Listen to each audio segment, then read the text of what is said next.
How are you? Clearly and soundly. Then it was, hello, Manish. Good to see you. Good. Is that very good, very good. This one is good.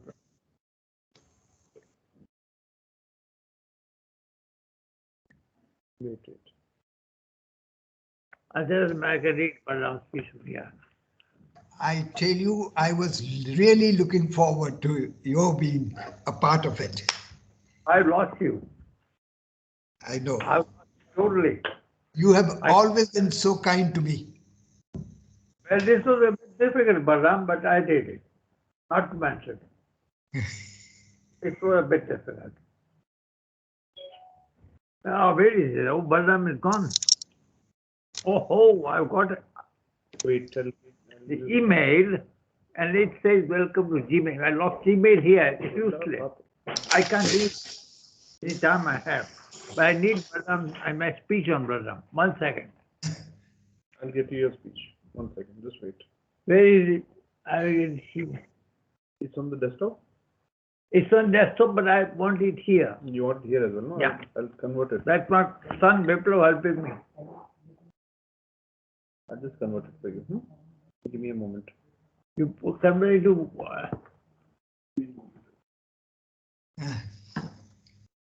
Oh, God.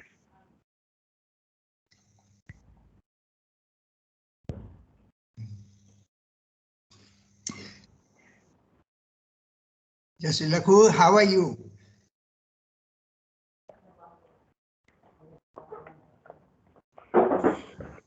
Is I'm okay. You suggesting me? Can you hear me? Yes. Yeah. For the first time, my mic is working. Normally, I have to go on my telephone, and my telephone is not working today, so it's all right. Very good. Keep it that way. Keep it. But wait a second. I find where you are. Where is your speech?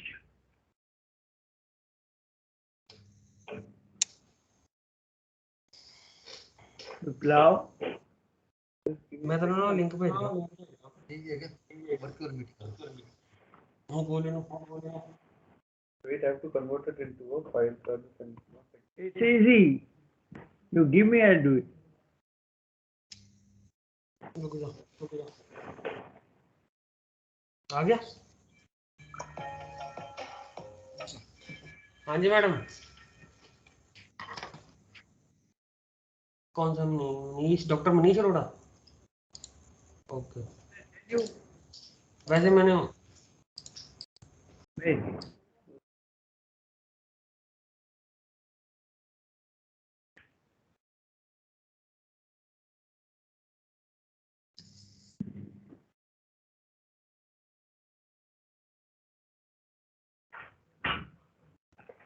How do I join a meeting now? Did you get out of it? It's here. This meeting is here.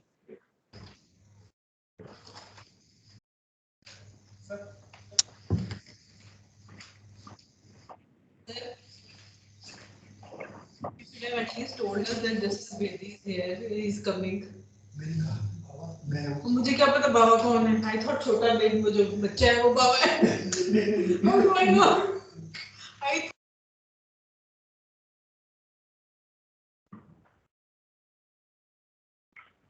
Is this Susie? Can't hear me. Good morning, sir. Good morning. It's great to see you. Great to have you with us. Very nice to see you. Yes. Can we debate? Think we'll cross the Rubicon, namely, we can hear each other. Last 3 webinars. Absolutely, absolutely. Looking forward, sir, to hearing you especially. I say, but nevertheless, yes. I don't have much to say, and 5 minutes what can one say? I want it. I want it this way. But I want it. I will download it. No, they don't download it. Download. Good morning, Justice Lokur. Pleasure to have you with us, sir. Keep it like this. Good morning, Dr. Arora. Other way. This is easier for you to read.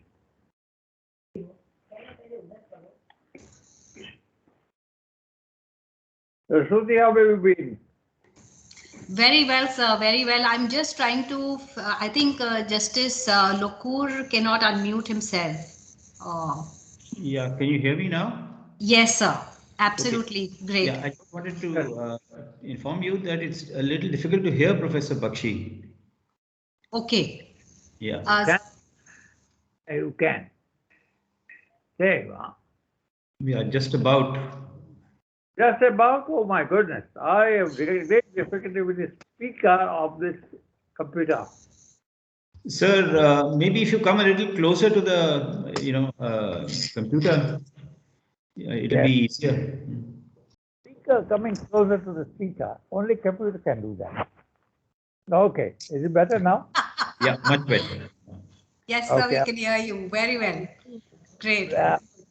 I will Bluetooth myself, but the Bluetooth instrument I put near my left.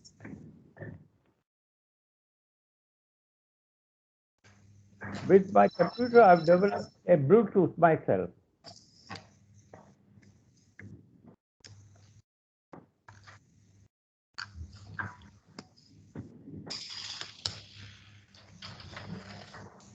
Good morning, Justice Ratan Singh.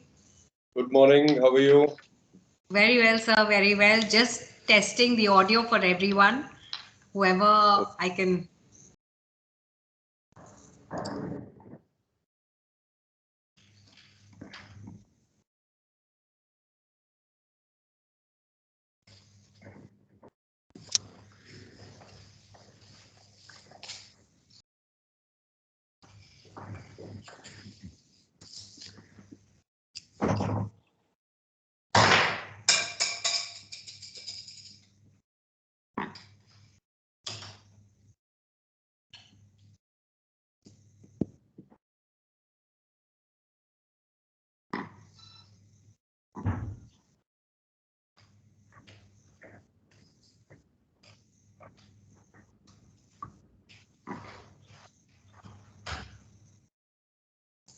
Good morning, Dr. Kiran Bedi. Great to see you. Great to have you with us.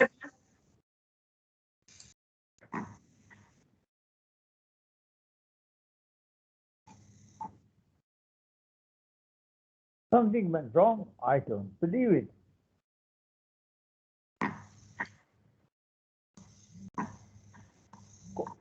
Don't worry. I can't call him again. So I'm just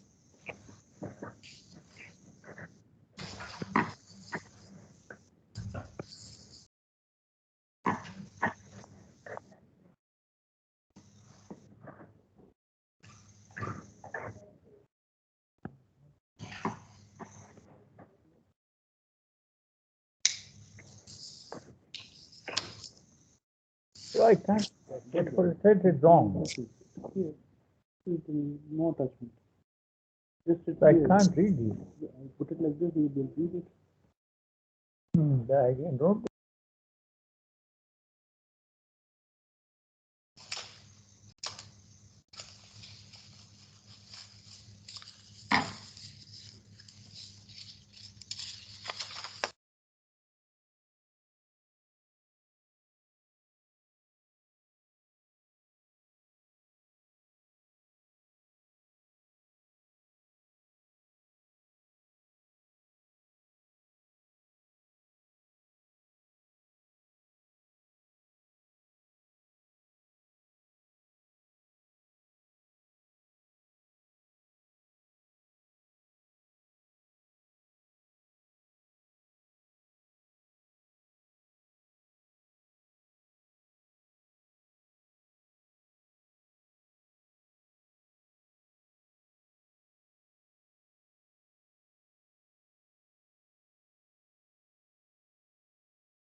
And Shruti, a belated congratulations, please. A very belated one. Thank you so much, sir. Thank you. And it's a pleasure to have you join us for this event today. Unfortunately, it has to be virtual in the given situation. Anyway, that can't be helped. And well, it's an honor to be here. Thank you, sir. We are just waiting for another minute for our guests, and I think we will begin shortly. No problem at all. And just Lokur was there earlier. Okay, so he'll be there again. Yes, sir. Good morning.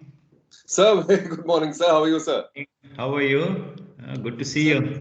Thank you so much, sir. Thank you. Really good to see you. Yeah, great.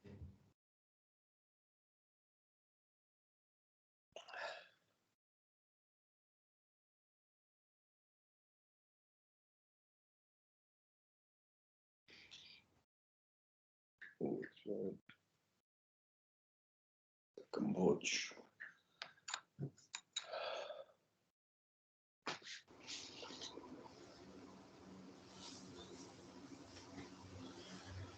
Good morning to everyone. Good morning, sir. Good morning. Good morning. Very warm Good morning, welcome. sir. Good morning, sir. Good morning, sir. Good morning. Good morning, Professor Gupta. Good morning. How are you, Brother Amol? Good.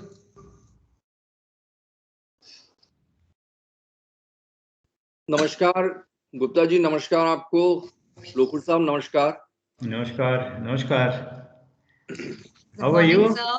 I am fine, sir. How are you? Yeah, okay, good. Getting along in this cold weather.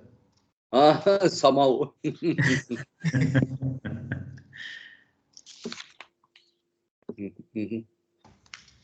So, how are you, Chief sir? I am fine, sir.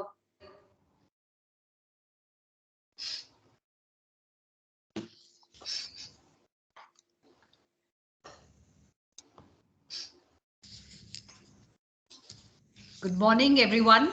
We will begin shortly. Actually, Honorable Dr. Justice Chandrachud will be joining us shortly. He had to visit somewhere else and he will be joining us. But he requests us to start with our program. So I begin with the proceedings for the day. Good morning, ladies and gentlemen. We are gathered here today for the virtual book release of the book My Journey with Law and Justice, authored by Professor Dr. Balram K. Gupta, published by Law and Justice Publishing Company. Our distinguished guests today include Honorable Mr. Justice Dr. D.Y. Chandrachud, Honorable Mr. Justice Suryakant, Honorable the Chief Justice of Punjab and Haryana High Court, Justice Ravi Shankar Jha, Honorable Mr. Justice Amol Ratan Singh, Honorable Justice Madan Lokur, Professor Emeritus Upendra Bakshi, and Dr. Manish Arora from the Law and Justice Publishing Company. I welcome the other honorable judges of the Punjab and Haryana High Court who are attending the event, the legal co-parsonary, family, friends, and the academia to this virtual book release. Professor Dr. Balram Gupta wears many hats, and as a daughter, I can vouch for that.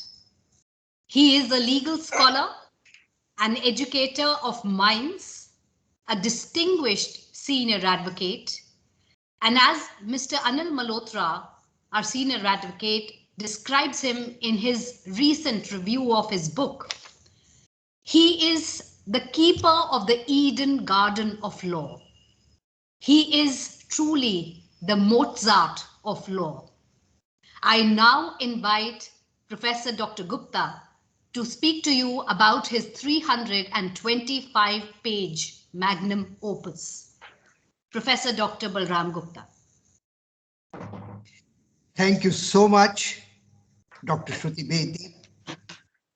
Honorable Mr. Justice Dr. Dhananjay Chandrachud, Justice Suryakant, Justice Ravi Shankar Jha, Chief Justice Punjab and Haryana High Court, Justice Amol Ratan Singh, Judge Punjab and Haryana High Court, Justice Madan Lokur, a former judge of the Supreme Court and presently Judge Supreme Court of Fiji, Professor Upendra Bakshi, Professor Emeritus, Dr. Manish Arora, and Dr. Shruti Bedi. I take it as a singular and unique honor and privilege that this distinguished panel is gracing and present at the release of my book. I could not have urged for anything more.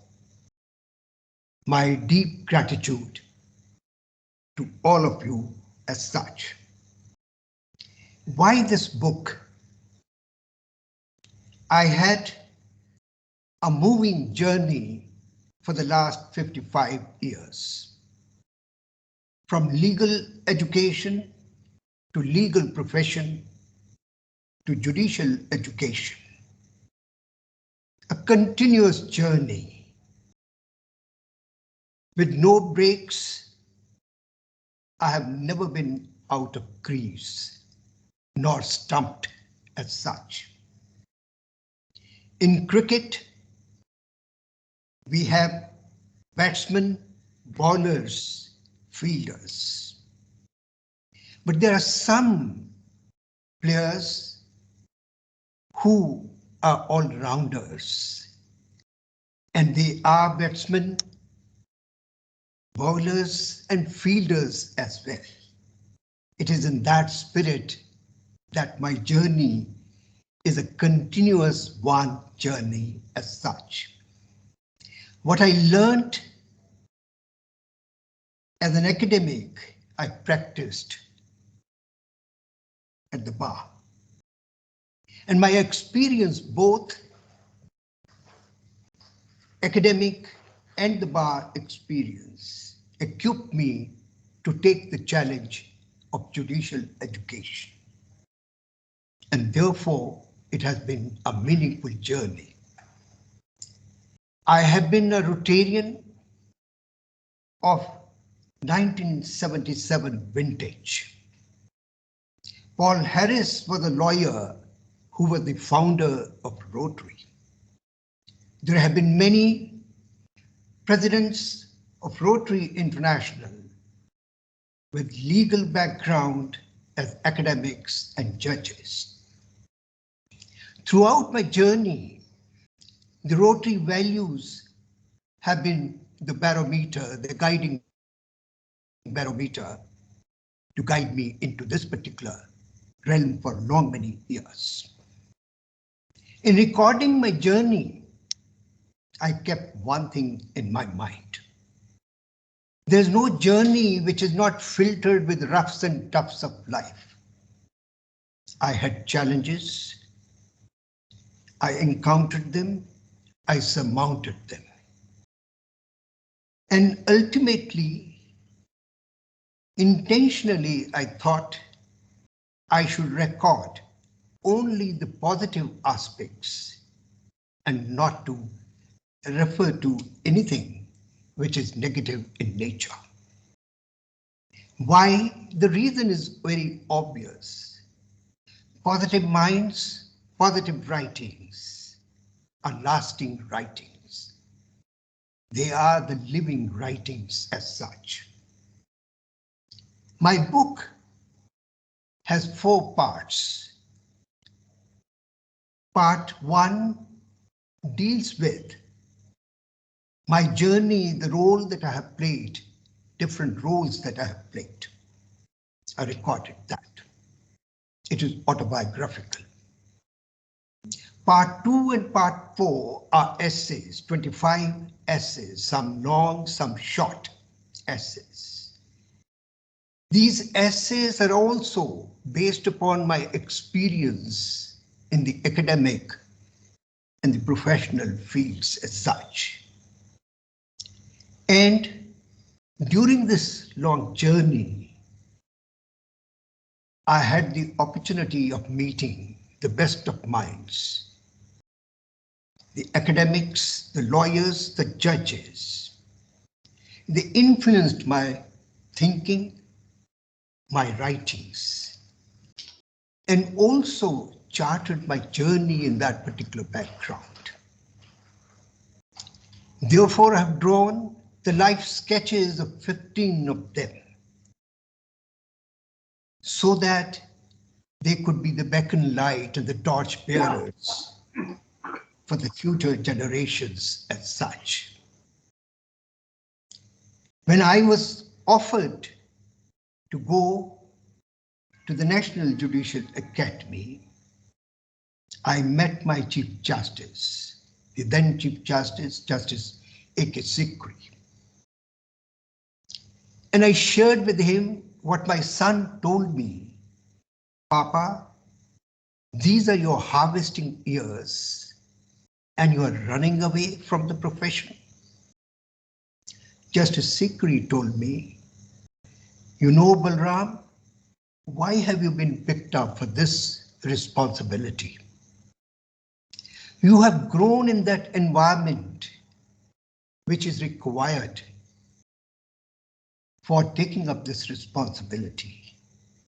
2, you are a mix of academics and professional aspects which are required. Prior to me, there were 3 directors of the National Judicial Academy, all 3 pure academicians. Before I completed my term,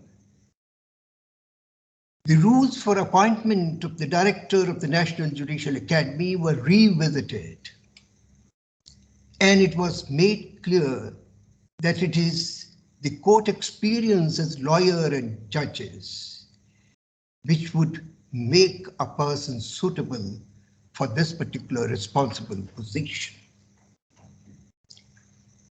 I have enjoyed recording my journey with a hope you would also enjoy reading it.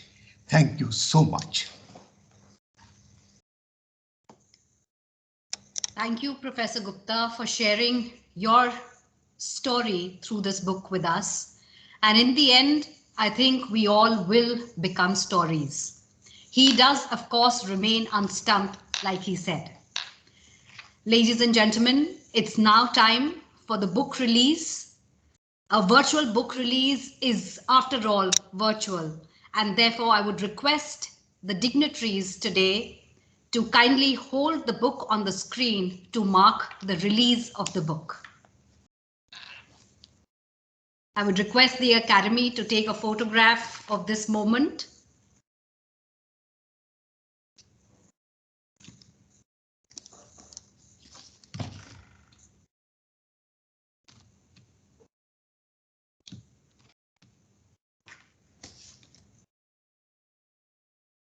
Thank you so much for bearing with us during these virtual times.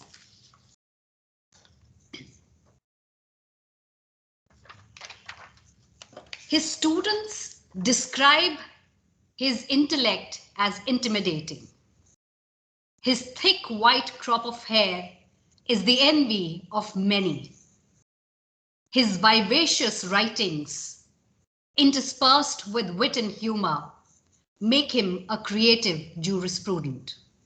He is indeed a legal giant in the contemporary times.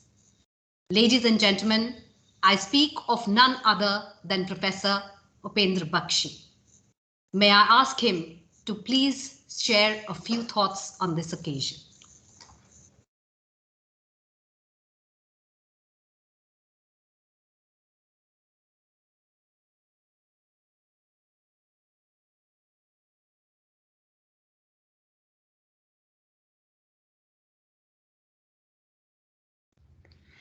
So you need to unmute yourself.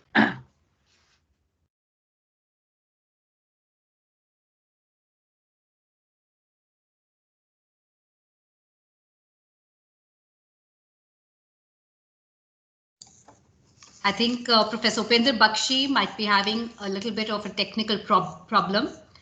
And I apologize for this, for the technical issue. Maybe we can ask Honorable Mr. Justice Amol Ratan Singh, Judge, Punjab and Haryana High Court, President of the Board of Governors of the Chandigarh Judicial Academy, to share a few thoughts with us. He is persistent and patient for the cause of justice, and I'm sure he would be happy to share a few words. Honorable Mr. Justice Amol Ratan Singh. Thank you, Shruti. Well, Justice Chandrachud presently is not with us, so Justice Surikant, Justice Madan Lokur, Justice Ravi Shankar Jha, Professor Upendra Bakshi, and of course, my revered teacher, Dr. Balram Gupta, and all other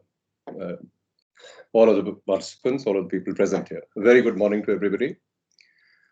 For a student, it is indeed a matter of great honor to be present at the release of a wonderful, as Mrs. Shruti Bedi put it, magnum opus that he has penned down.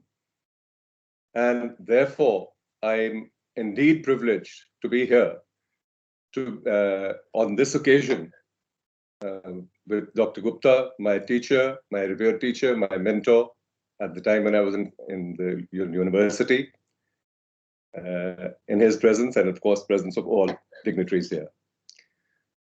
I must confess I haven't been able to go through the whole book as yet, but of course I have started it, and the part which I relate to most is the first part, which is his years with the Punjab University, because that is where I first met Dr. Gupta and was privileged, as I said, to have been his student in the law college. He taught us two subjects, company law and administrative law. And I can say with complete honesty that I think those were the two most attended classes by all students, with law students at that stage not being so serious about this, about actually attending classes. Those were two classes which one enjoyed attending, which one looked forward to, and which one attended with the greatest of diligence. Not just because he made the topics he was teaching interesting, which of course he did, but he put a kind of life into the class. While we were attending the lectures, it was as if one was, it's very, very difficult to put it in words, not attending a class, but attending a function where one participated and thoroughly enjoyed oneself in the process of actually learning. So I am indeed honored to be here when for the release of my revered teacher's wonderful book. And of course, I will, during the course of the year or the course of the next month or so, go through it fully with pleasure.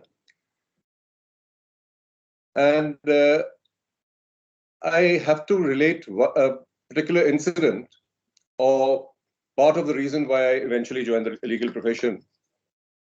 Because even after I had actually joined law college or the Department of Laws, I had not really made up my mind to become a lawyer.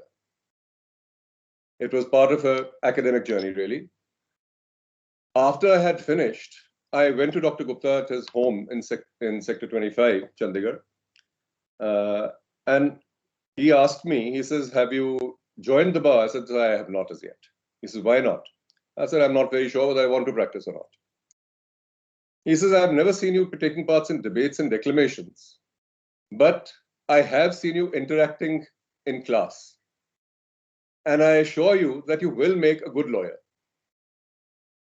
Those words actually turned the tide for me, you can say, where I actually thought of seriously entering the profession, though I did not enter it seriously for a few years thereafter also.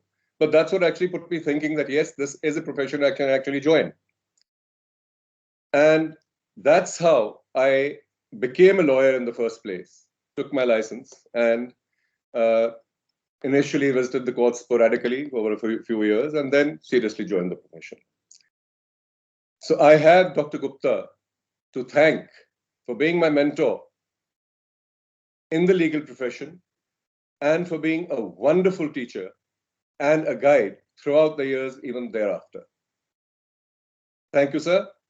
And it is with great pleasure and enthusiasm that I look forward to reading the book completely. I have gone through the part which was most closest to my heart. That is your years with Punjab University. Actually, Chandigarh grew with you. You were older than Chandigarh, actually. So, not you grew with Chandigarh, but Chandigarh grew with you.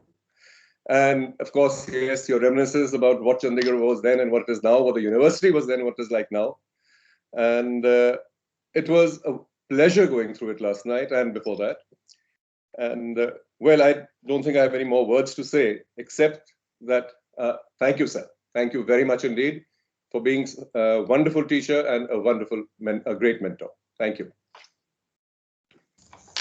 Thank you so much, Honorable Justice Amol Ratan Singh, for your heartfelt words. And indeed, there is a lot of wisdom I can see on the screen with our legal luminaries today gracing the occasion. And now, over to the legal giant of our contemporary times, Professor Emeritus Upendra Bakshi. Sir, may I ask you to share your thoughts today with us? Thank you indeed, Shruti, distinguished justices. Balram, the bridegroom of the day, Manish, distinguished participants, and friends. It is said about giants, I think, that it is good to have the strength of a giant, but one prays to Lord, whoever she is, that one would not have occasion to use it. I neither have the strength nor the occasion to use it. And therefore the word legal giant perplexes, but I promise to think some more about it. The Chandigarh Law Faculty is a mysterious entity to me, although I've interacted with so many of my colleagues, including Balram. And the mystery begins, I will not reveal where it ends, but the mystery begins with the very naming of the faculty.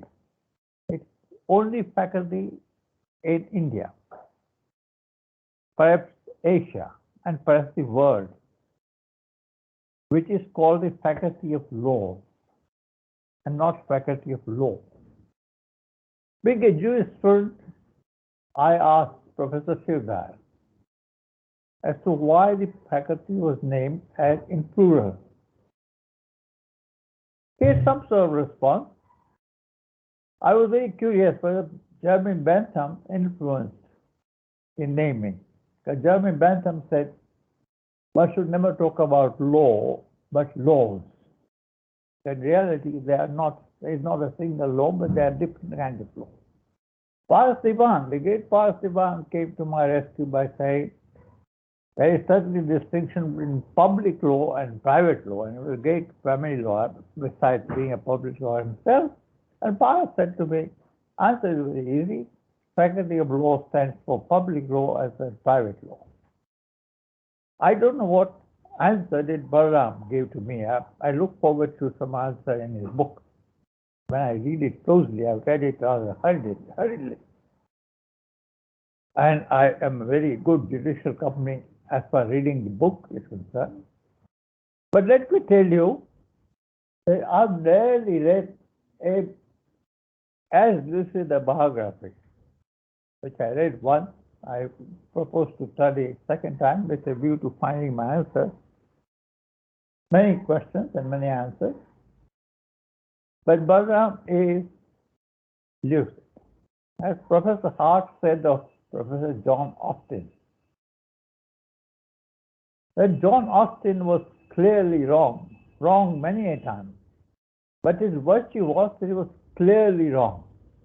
And I add, rather than deviously right. And that compliment extends to Balram as well. He is rarely clearly wrong, but he is never deviously right. He writes lucidly, almost biblically, as Lord Denning of India, I call him, he writes, not always in jest. And therefore, I'm very pleased to be on this occasion, although there is not much time to expound on his qualities. He's a relatively eminent teacher. He has jostled with eminent lawyers at the bar. He has shaped the destiny of national legal education, both at Chandigarh Judicial Academy and at the National Judicial Academy in Bhopal. But both places, he has been a highly valued colleague and a mentor to many people, including future judges. He has contributed to the bar himself, but also to his brother Jawahar and subsequent co-partners, if I may say so, who joined the bench. Suti, of course, has joined his beloved old faculty, and I'm sure will bring a lot of luster to the chosen profession that he has already adopted so well.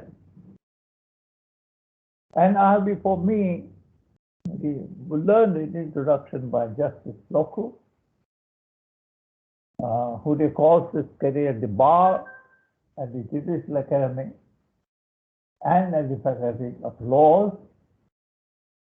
But he has said in his introduction, and Balram McCandy noted consistently and well said, that there would be a sequel to this biography, which will recount number of repartees and encounters with the bench while he was in bar, and how we handle this difficult and delicate situation arising from argumentation at the bar. We all wait for a subsequent companion work to this. As a teacher, Balram has inestimably contributed to the growth of the bar and the bench, as I already said. And this autobiography illustrates not the perils of autobiography. There are few autobiographies of law teachers themselves, which I think illustrate the perils of writing. But Balram is distinctive in the sense his autobiography tells us the promises of writing. It's quite an art to write an autobiography. And one realizes the value of this art when one reads this book. I have only one early incident in mind. A way in which he introduces this coming from Punjab and Patiala Pig in the morning. It's too early in the morning. It's famous for what it does early in the morning. Balram speaks of his abstinence. But it never touched this stuff.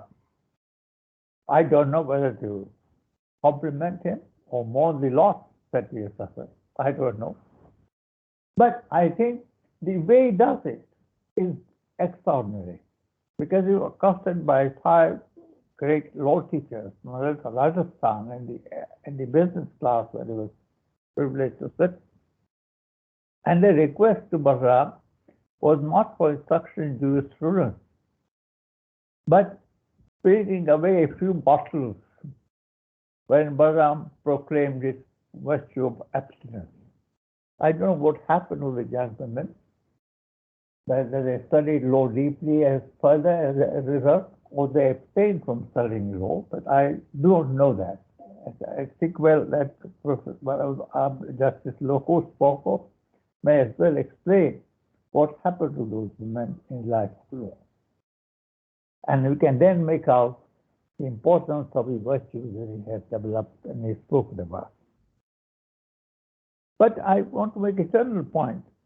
And the point is that the contribution of a teacher to the making of careers at the bar and the bench, and the indefatigable work they perform for rule of law and democratic republicanism on the bench and the bar.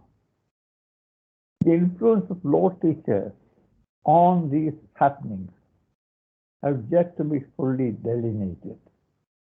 And I hope Balram's work begins to mark this kind of future endeavor. The second thing I want to say, and very brief to this, I'm sorry I've taken a lot of time already. But Balram, in my view, in my experience, always expressed his democratic disagreements and professional disagreements in a very quiet and a gentle disposition. He never described, as I cannot help doing, but he can help doing that, never described a spade as a bloody shovel, which sometimes is a bloody shovel, but he described the spade as a spade and then restrained himself. He did not think, for example, with the so-called great Professor William Dicey, the rule of law wala, we are very fond of, but it has not been heard of in the mother country ever since the 19th century. William Dicey once wrote in his Law and Public Opinion in England. It was considered a great book, perhaps it is. But William Dicey said the legislatures and judges should never make one mistake, namely a mistake of weighing butcher's meat in diamond scale.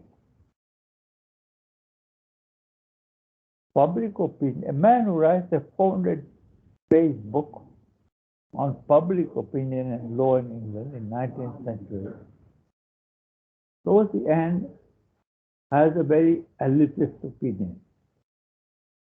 And he says public opinion is like butcher's meat. We have Article 19(1)(a), which prescribes freedom of speech and dissent.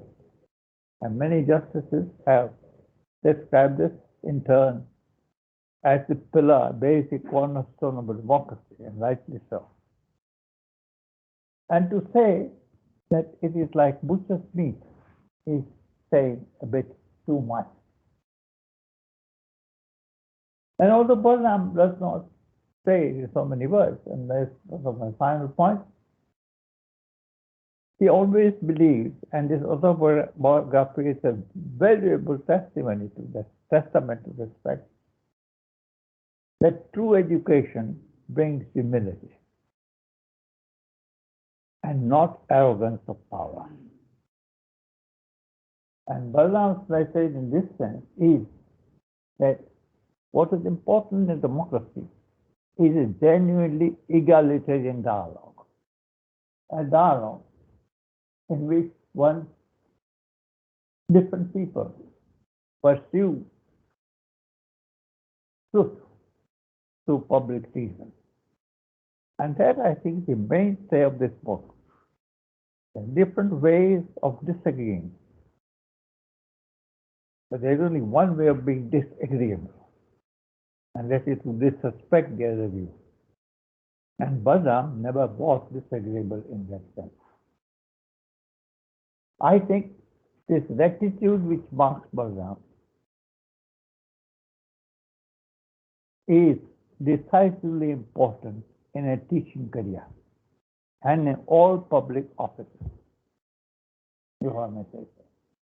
And this rectitude, an ounce of this rectitude is worth tons of reform. One ounce of the rectitude changes the whole scenario. I may say in conclusion that the gift of Balram being that he is and he will remain. And he chose to be the gift of his being. He is also a quiet gift of Mrs. Balram Gupta, whom I had the privilege of knowing as a simple but a powerful voice in the voyage of his life.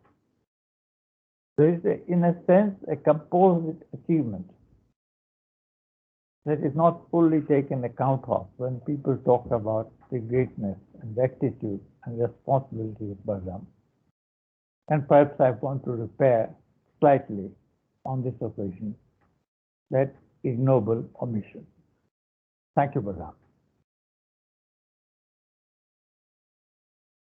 Thank you so much, Professor Bakshi. Well, I would say cheers to the Patiala peg of your words of wisdom and wit today morning. Thank you, sir. Indeed grateful to you. Honorable Mr. Justice Madan Lokur, former Judge, Supreme Court of India, and Judge presently of the Supreme Court of Fiji. He is a judge who gave meaning to the opening words of our Constitution, "We the people." A judge who contributed spectacularly to the field of judicial review and continues to do so even today. Ladies and gentlemen, Honorable Mr. Justice Madan Lokur, before you. Yeah, thank you, Shruti. And good morning to everybody. Justice Suryakant, Chief Justice Jha, Justice Amol Ratan Singh, Professor Bakshi, my teacher as a law student, and Professor Balram Gupta, my teacher as a judge during the years when he was there in the Judicial Academy, and of course Manish, Dr. Manish Arora, and all the participants today. I first met Professor Balram Gupta when he was on his way to Bhopal. He called me up and said he wanted to meet me because he had been selected as the director for the National Judicial Academy. So I was very happy to meet the new director, having been associated with the Judicial Academy at that time for about 10 years, and now it's been more than 20 years that I've been associated with the National Judicial Academy. So it was a great pleasure for me to welcome Professor Balram Gupta to my residence on his way to the National Judicial Academy.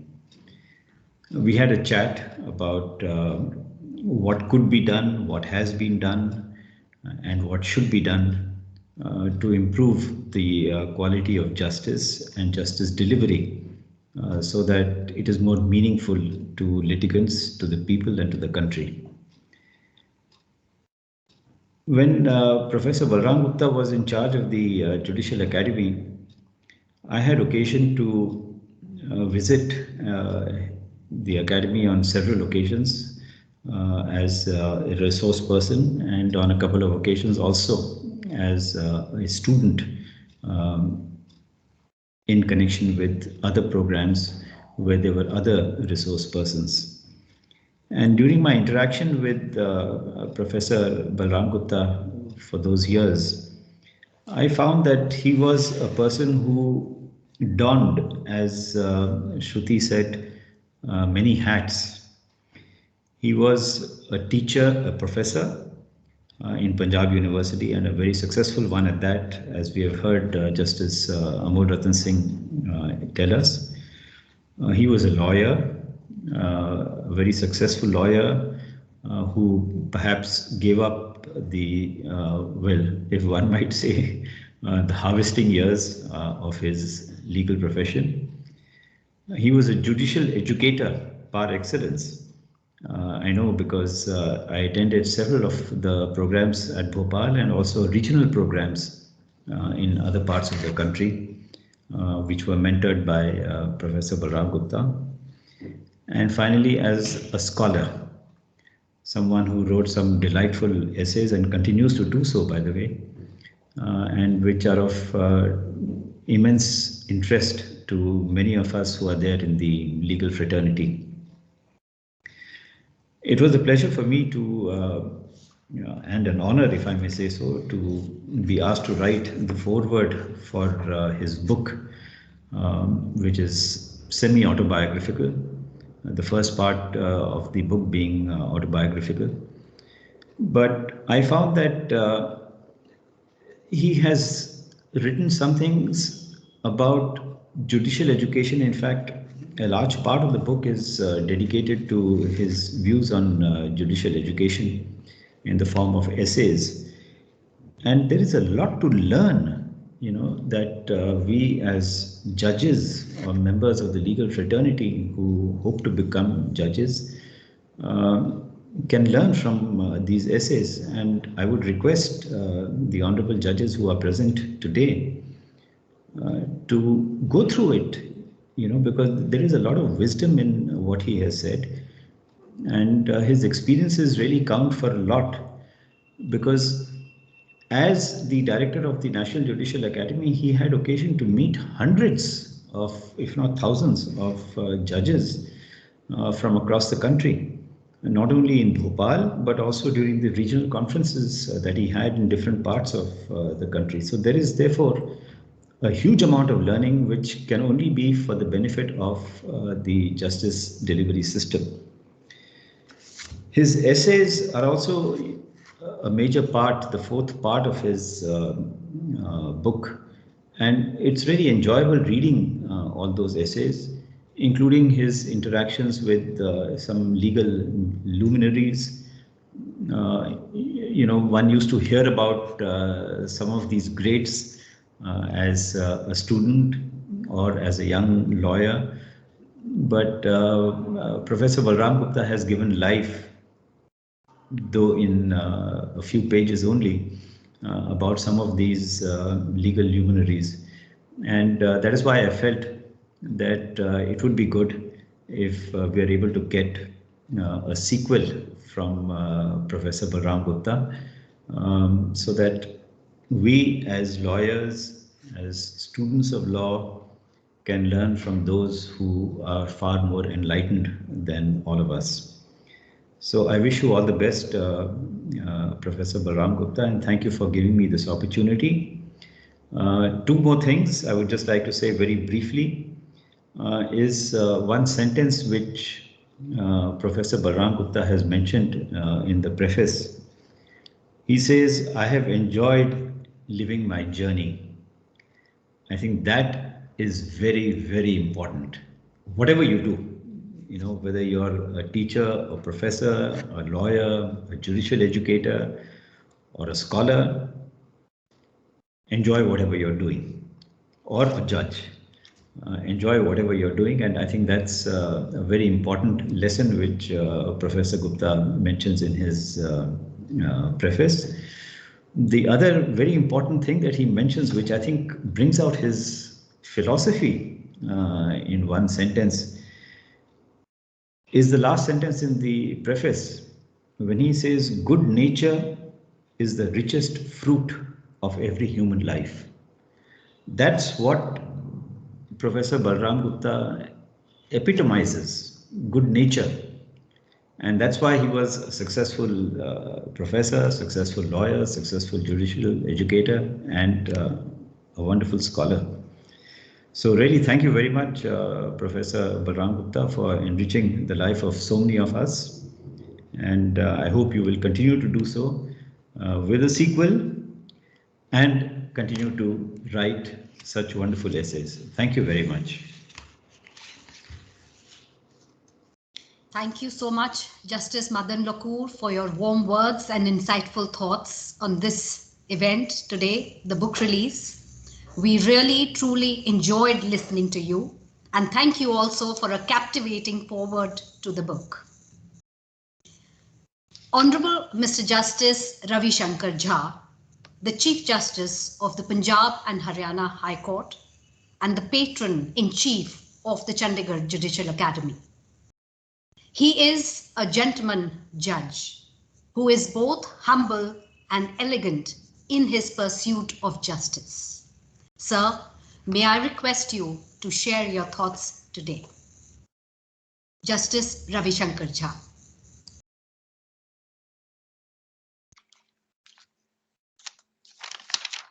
Honorable Justice Suryakant, Judge Supreme Court of India,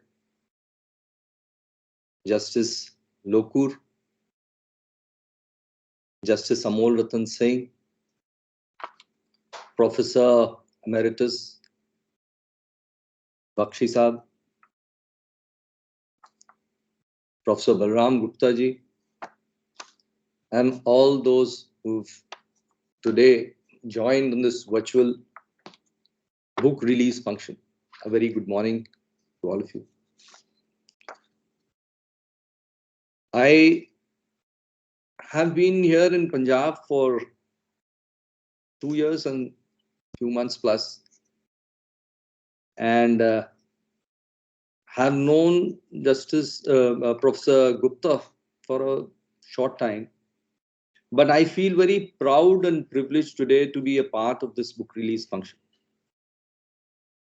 Proud because Professor Gupta is our very own Director Academics of the Chandigarh Judicial Academy. It's part of us, makes us extremely proud. Privileged because I am being the patron in chief of the academy, by default a part of this function, fortuitously being the Chief Justice here.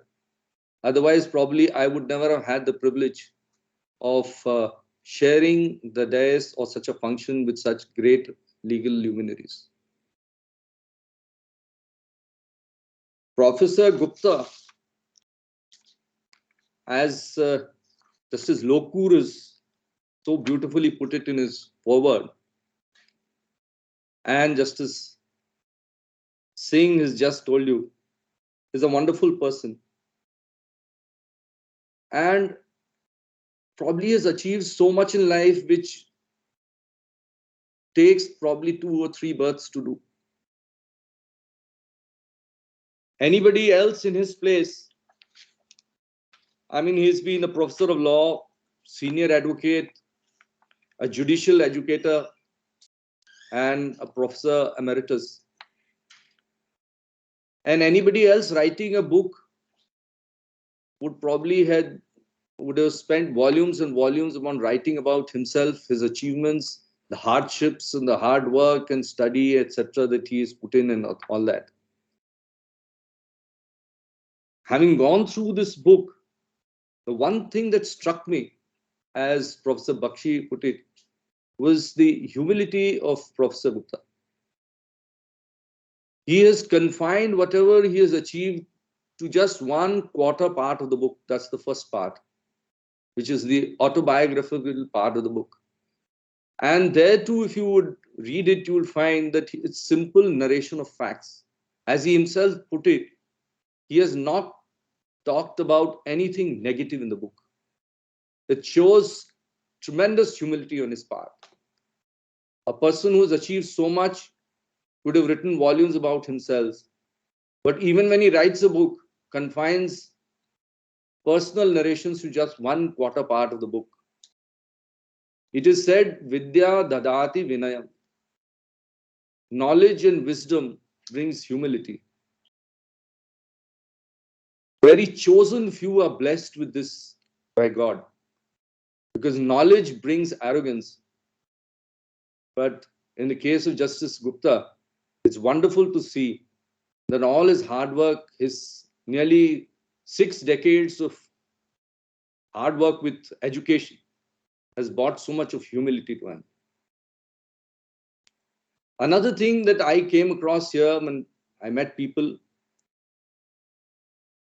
is that the wonderful words and the praise that they have for Professor Gupta as a teacher, as a mentor, as a guide, as a judicial educator. We have a living example here, Justice Singh himself, in this very function, saying that Professor Gupta was his mentor, the one who actually influenced him to join the profession. We have him as a judge. We are privileged to have Justice Singh as a judge of the High Court today. And probably if what Justice Singh is saying is right, we owe it to Professor Gupta. It is said, Agyana timirandhasya jnananjala shalakaya chakshurunmilitam yena tasmai shri guruve namah. A guru is one, a teacher is one who guides the student from darkness to the light of wisdom by opening his eyes with a collyrium stick and of knowledge. If Professor Gupta has been able to do this for so many people, he truly enjoys, and rightly so, the position of a venerable teacher. On going through this book, I find that perhaps the one thing about which Professor Gupta is most passionate is his role as a judicial educator. And the part 2 of the book, he has segregated, divided this topic into various heads and written essays on them. I think they're most valuable. And the gist of what he actually wants to convey, if I've been able to rightly understand, is the judicial education is all about making a good human being so that he turns into a good judge. He has taken us through the steps, the requirements, and the necessary things that are required to be done, and which play a significant role in changing a law student into a judge.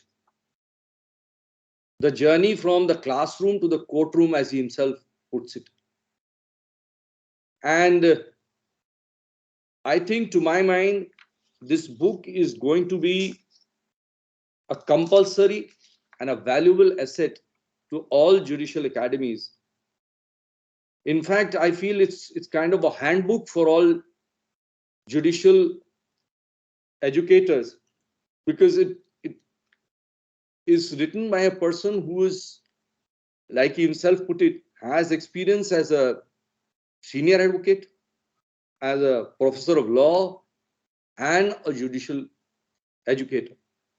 So the finer nuances of judicial education have been beautifully brought out by him in his book.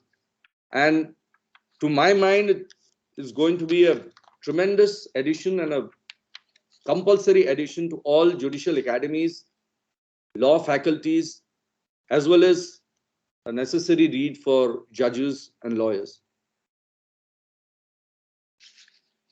This work that has been undertaken by him, Professor Justice Lokur, even in his foreword has mentioned that he should come up with a sequel.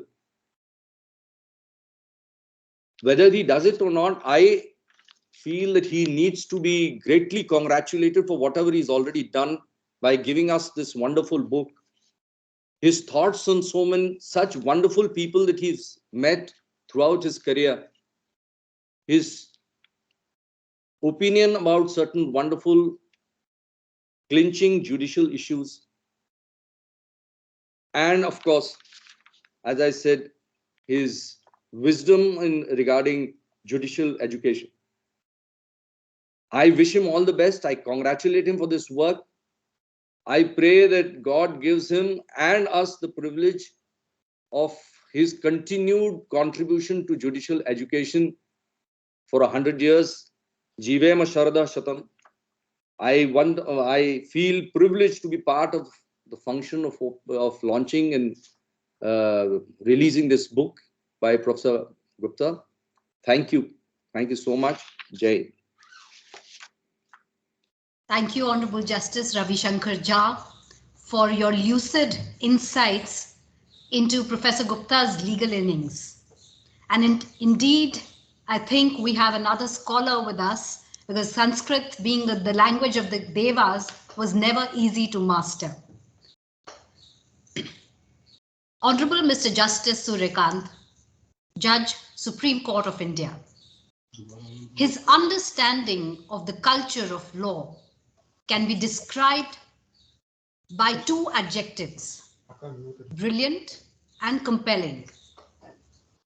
As an intellectual liberal, unbound by the boundaries, he pursues his constitutional vision for the people of this nation. Ladies and gentlemen, may I present to you Honorable Mr. Justice Suryakant.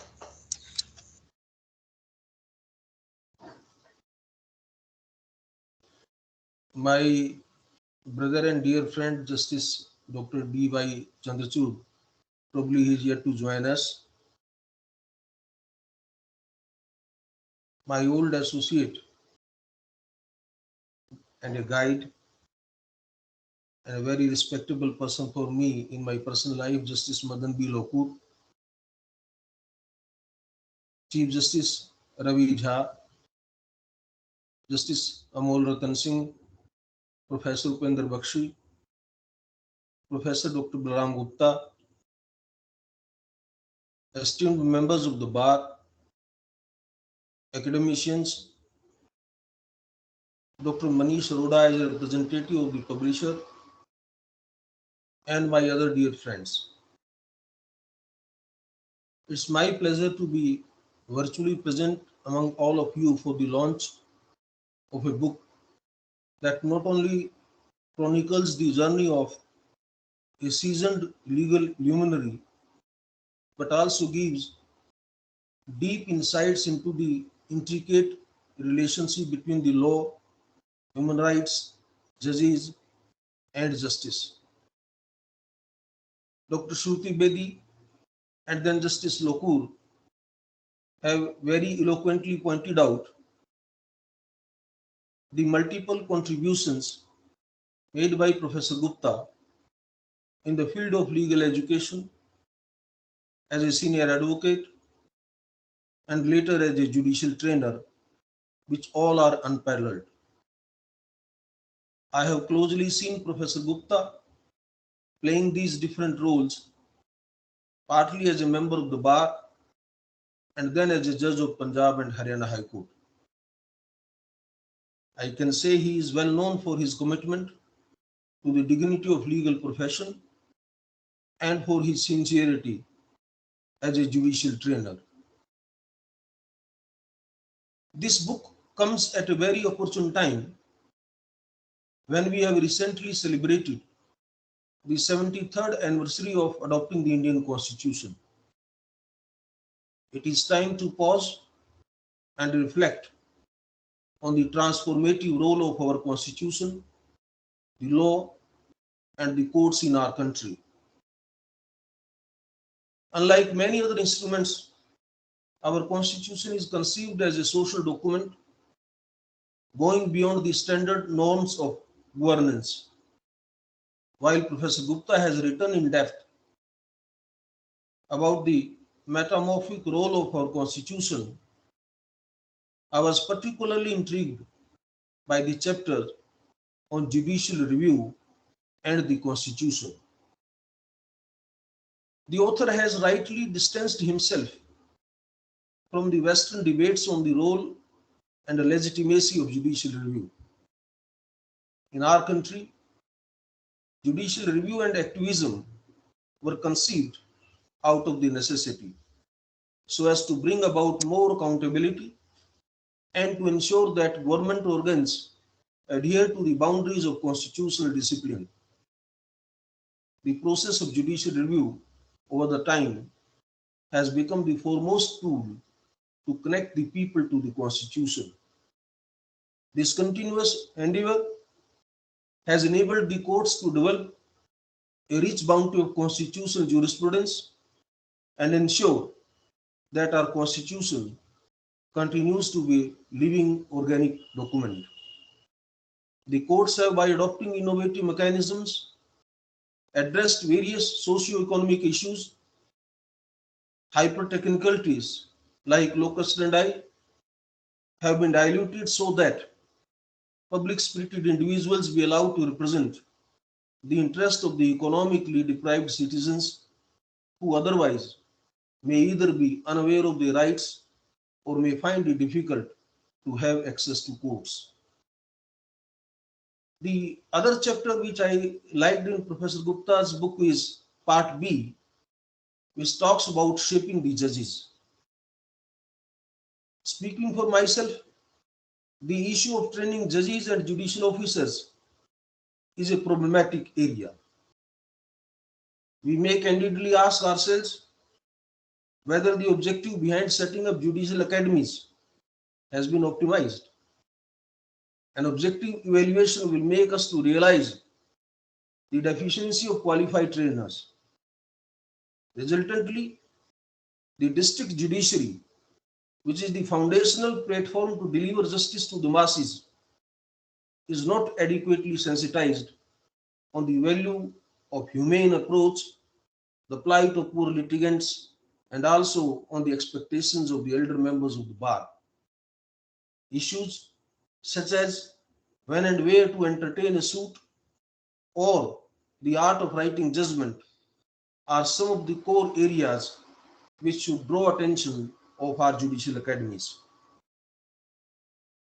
Today, fortunately, Justice Lokur is present with us, who has been closely associated with Commonwealth Judicial Education Institute at Halifax, Canada. I believe he can play a pivotal role in the interplay between the institute, that is CJEI, our National Judicial Academy, and state judicial academies, so that the qualitative exposure and professional ability of CJEI in shaping a judge can help sharpen the skills of our judicial trainers. Furthermore, the National Judicial Academy and state judicial academies need to collaborate and evolve a uniform pattern of training with a focus towards the litigant public and those who are in urgent need of judicial intervention. Knowing the time constraint, lastly, with this book in my hand, I believe the author correctly remarked that there is a dearth of biographies written by judges and other legal luminaries that could help young lawyers in the success of their professional journey. I firmly believe that this book will go a long way to bridge this gap. Thank you very much. Jai Hind. Thank you so much, Honorable Mr. Justice Suryakant. Your vision indeed for the future of judicial education in this country remains unparalleled. And thank you, sir, for whetting the appetite of the people for buying this book. Honorable Mr. Justice D.Y. Chandrachud stands tall as the stalwart of the Indian judiciary. He is a trendsetter whose innovative judgments establish justice. An erudite legal luminary known for his brilliant exposition on shaping the legal jurisprudence. I would say he is a judge who is endowed with the charisma of a Nobel laureate. Ladies and gentlemen, may I present to you Honorable Justice Dr. D.Y. Chandrachud. Thank you very much for the very warm introduction.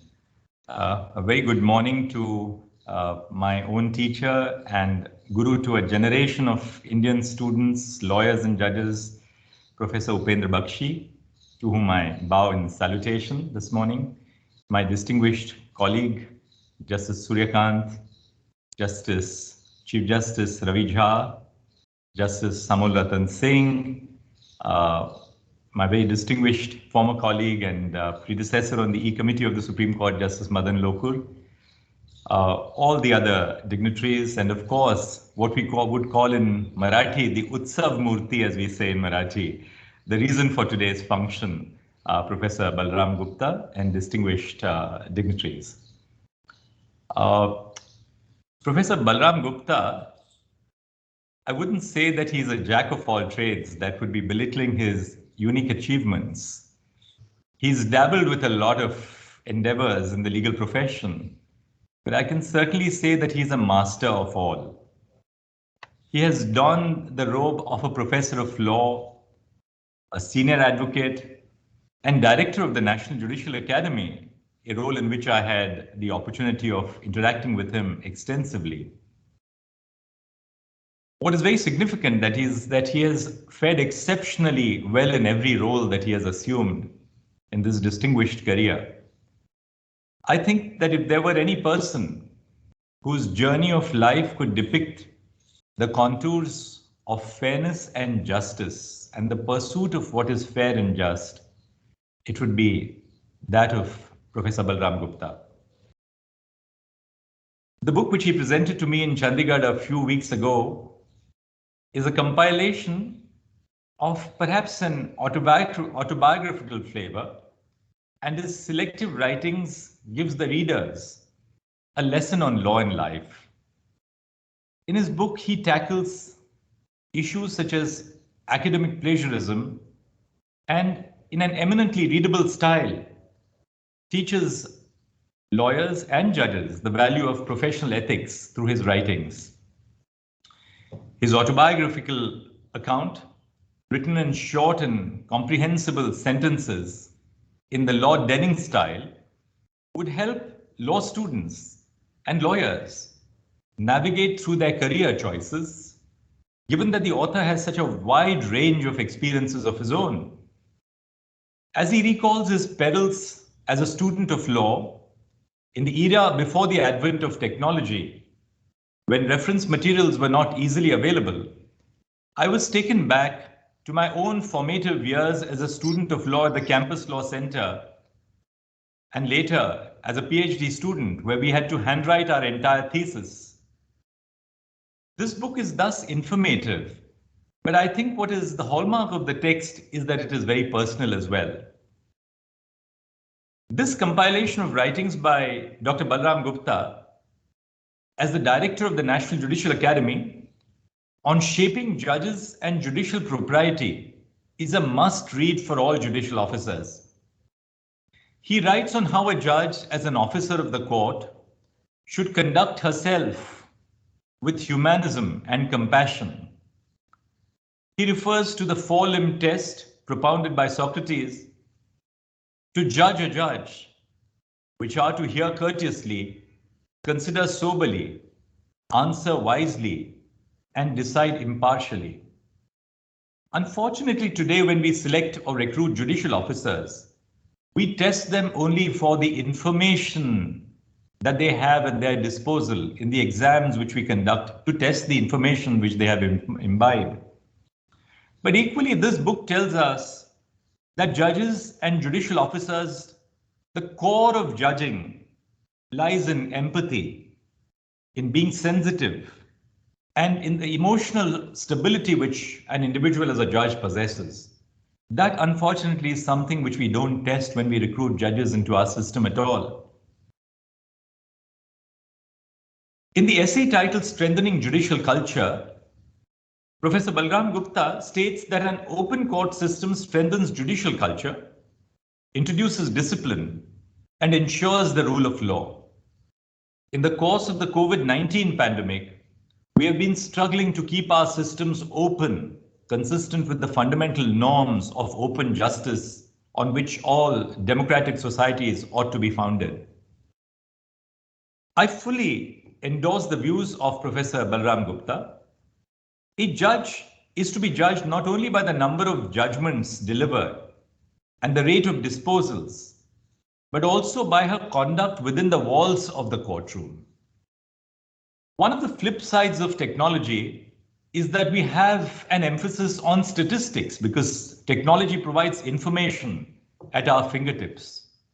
But while we have information at our fingertips, we must equally realize that the worth of a life in judging cannot merely depend upon the number of cases which waded through the hands of that particular judge, but there are more fundamental values at stake in terms of nurturing basic constitutional aspirations and ideas.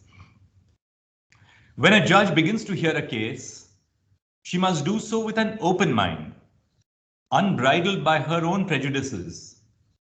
Not only is it imperative that justice is done, but as we always say, that it is seen to be done. Justice seems to be done only when judicial proceedings are open for public viewership. This not only provides legitimacy to judicial institutions, but also furthers democratic principles of accountability. In various countries across the globe, including in India, a judge's performance is periodically evaluated. For this purpose, both qualitative and quantitative parameters are used. These indicators include the disposal rate of a judge, the quality of judgments, and a variety of other factors, including the behavior of the judge towards a lawyer during court proceedings. However, while data on the disposal rates and judgments are easily available in the public forum, including on the National Judicial Data Grid, the behavior of a judge in the courtroom is not easily ascertainable because of a lack of transparency in judicial proceedings. Unless this important indicator of performance evaluation is publicly available, it would be difficult to evaluate the performance of a judge and would pose challenges to judicial accountability. As the Dalai Lama said, a lack of transparency results in distrust and a deep sense of insecurity. Though legal journalism is on the rise, and reporting of judicial proceedings has gained traction almost by the minute, if not by the second, it has its limitations.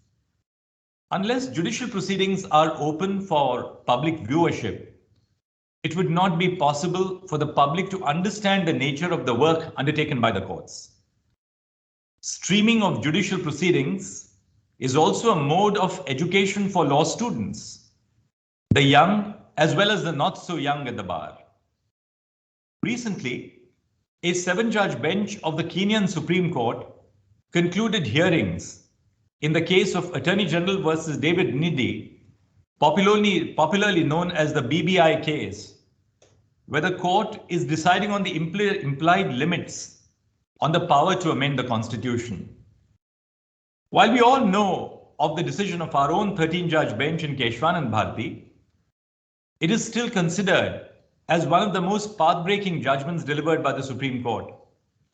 I often wonder what a great learning experience it would have been for young students and lawyers, and even for judges, to have followed the arguments by legal luminaries such as Mr. Nani Palkhiwala and Mr. H.M. Sirvai. We fortunately have distinguished members of the bar in our midst even now. And I think it's important that we must live stream and record proceedings in every Indian court. Several high courts have already commenced the initiative, among them the Gujarat High Court, the High Court of Karnataka, the High Court of Madhya Pradesh, and the High Court of Orissa.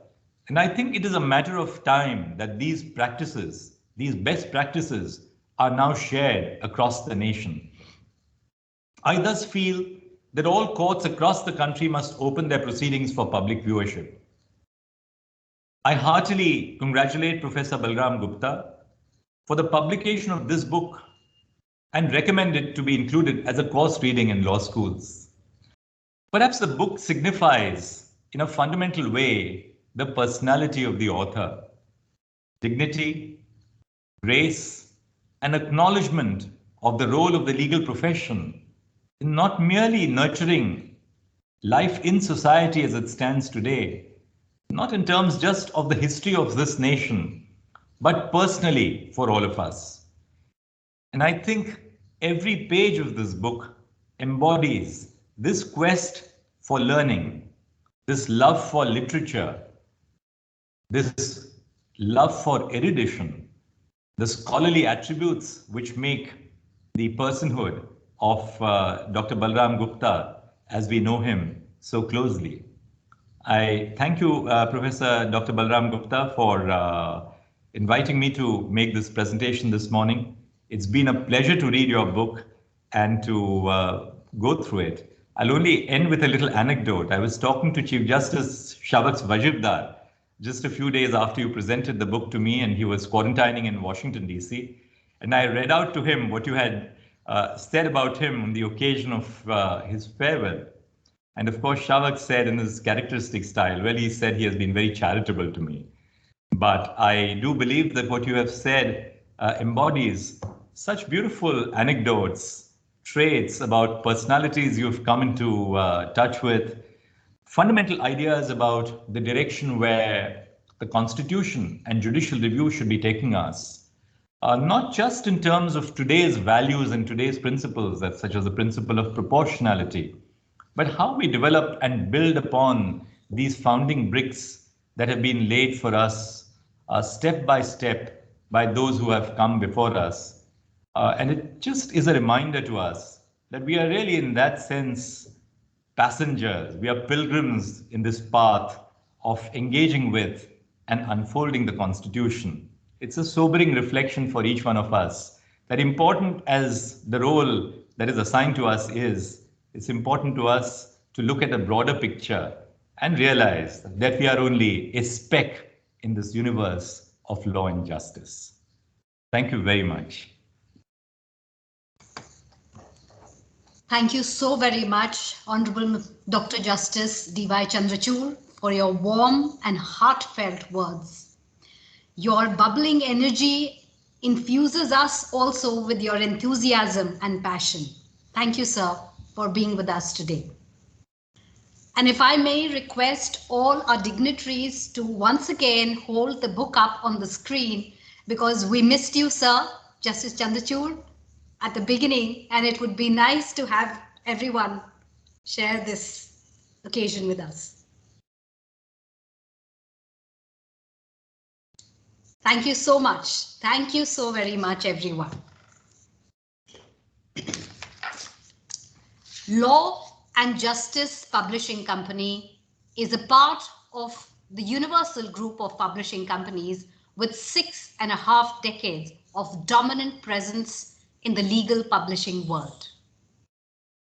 Dr. Manish Arora, Partner Law and Justice Publishing and Director, Universal Publishing Company, is an alumnus of the Delhi University and Harvard Law School. He is an exceptional advocate, an editor, an educator, and an author. May I request you, sir, to thank our guests this morning. Dr. Manish Arora.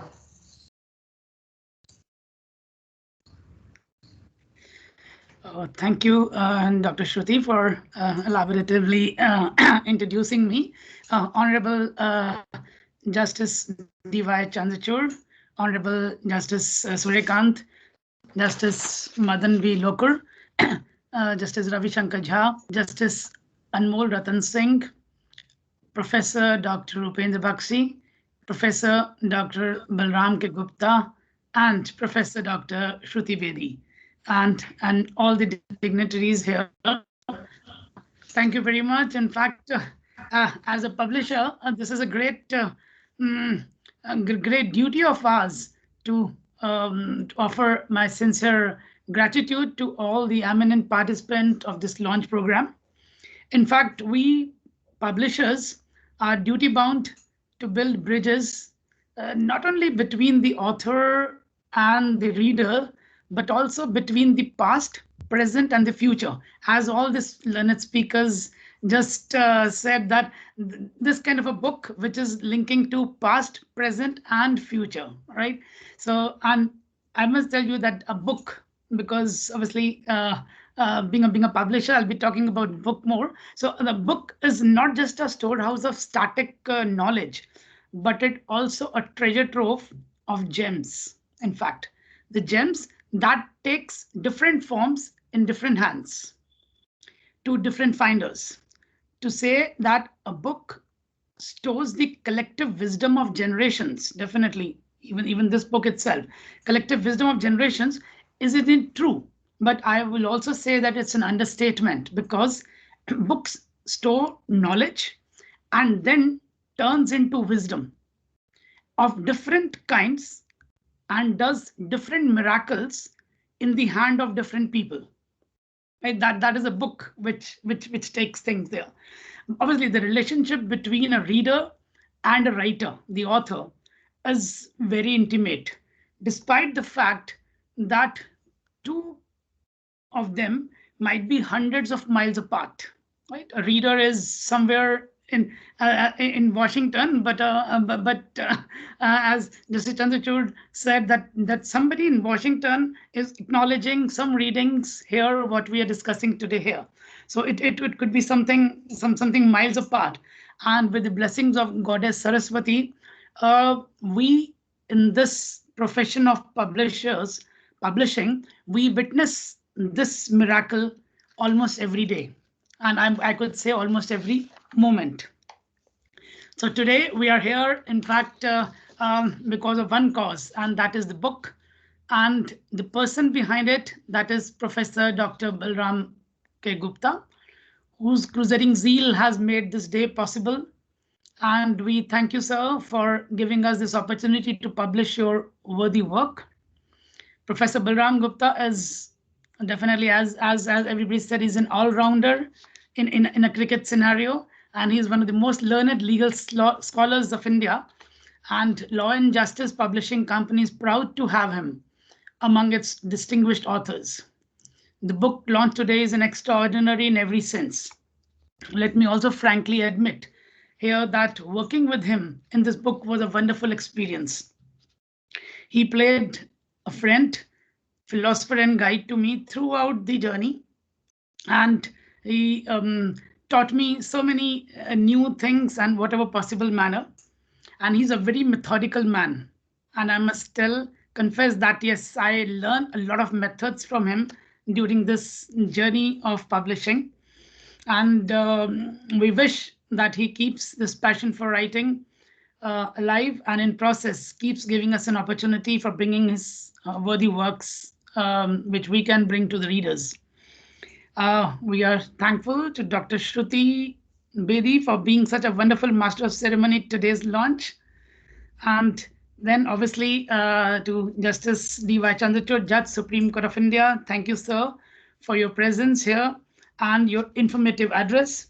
And especially, I think with your worthy words, we'll surely see the streaming of Supreme Court, the judgments and Supreme Court proceedings, in fact, to be streamed, and the law students and the general public would definitely be enlightened for that. And it is indeed a great honor for all of us, in fact, for which we extend you a profound thanks from the core of our hearts, sir.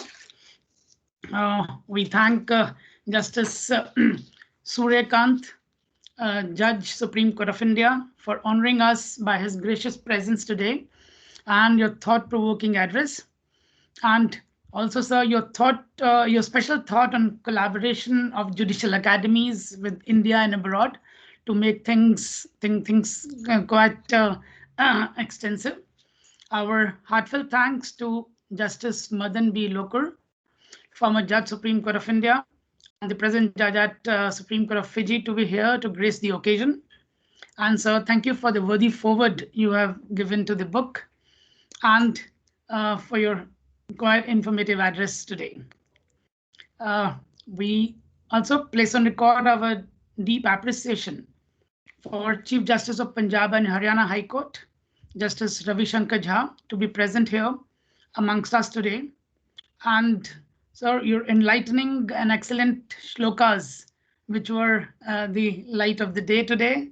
Thank you so much, sir. We are grateful to Justice Anmol Ratan Singh, Punjab and Haryana High Court, for being here to bless the book and to share your journey with Professor Gupta during your college days and further on. Our special thanks to Professor Dr. Rupendra Bakshi. In fact, to my professor, I could say, because a couple of speakers said that that Professor Bakshi taught us, and I'm also one of them, where Professor Bakshi taught me jurisprudence at the Faculty of Law, University of Delhi. And that was the time when he was the Vice Chancellor of the Delhi University, but still used to come early in the morning for the first class to give his jurisprudence lecture and back to his VC office.